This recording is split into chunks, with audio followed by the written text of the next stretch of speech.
What is going on, everyone? This is NinjaGeek here, and in this particular video, I want to discuss in a short little video, I don't want this to be too long, about the new, new in quotes you could say, Xbox One Elite controller. It is $150, I believe, and I do believe it is worth my purchase. I can say that off right here in the beginning of the video. I did enjoy my time buying this controller after having used it, and then, obviously trying it out for myself and buying one and then using it for here. So I'm going to go over some of the features that this has versus a regular controller, and then we can, obviously move on from there. So of course it comes in this nice little box here that you can, carrying case that you can see here.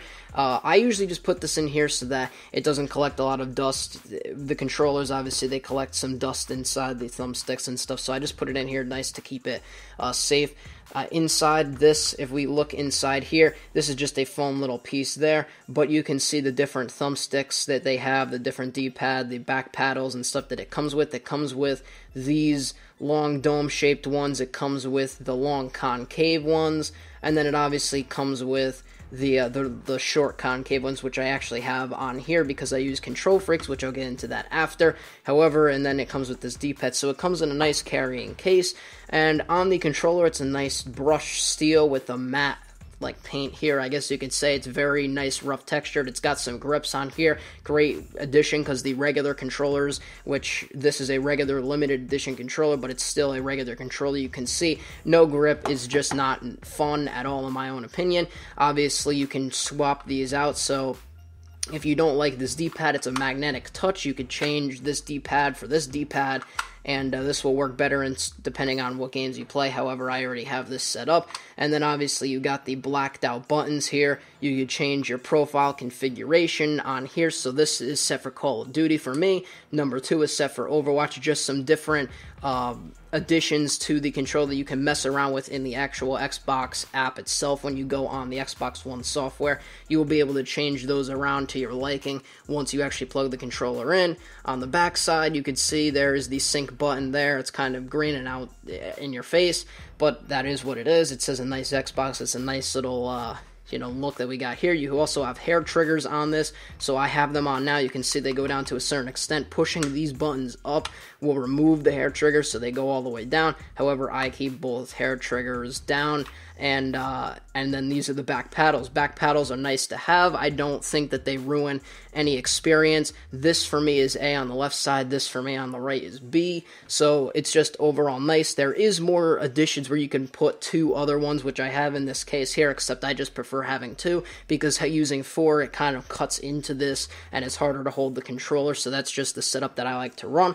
But overall, this controller, and this obviously right here, I didn't go over this, but this is for my headset, so this doesn't come with the controller. This is the headset adapter, so it's just an extra thing that I wish wasn't there, although it is there, so there's nothing I can control about that. However, that being said and all this, I do feel that this is worth definitely the purchase. There are lots more settings you can get into on the Xbox itself, but I just wanted to cover the controller itself, because I feel that this is actually worth the purchase. Buying something like this, if you want to get a new controller, this is definitely more lightweight. This feels more premium. This doesn't have the grips on it. This kind of wears out in the thumbsticks. You may be able to see the dust in there that you can probably clean, but it's just going, like, this controller has been sitting for a long while, so obviously it's going to be more dusty. However, it just gets more dusty over time. It's just a cheap kind of controller. You can, even just see no hair trigger locks, no nothing.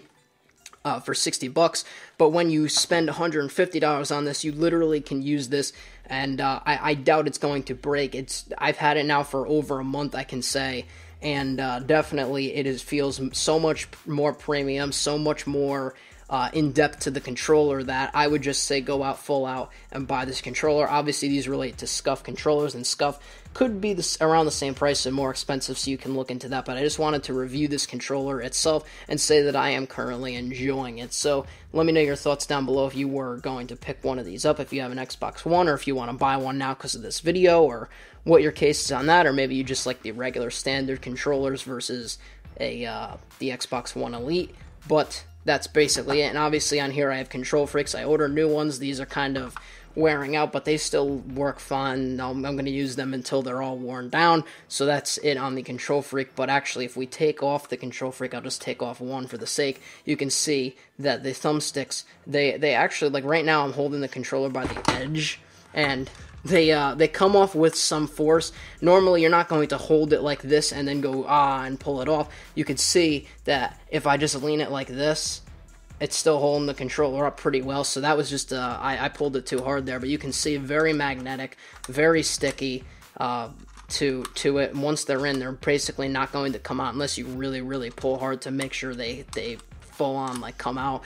But these are the regular sticks, and then obviously I usually put the Control Freak on there, so they just look like that. But that's it for this video. If you did enjoy, leave a like and do whatever you guys want to do. I'll see you on the next one. This is NinjaGeek. I'm out. And peace.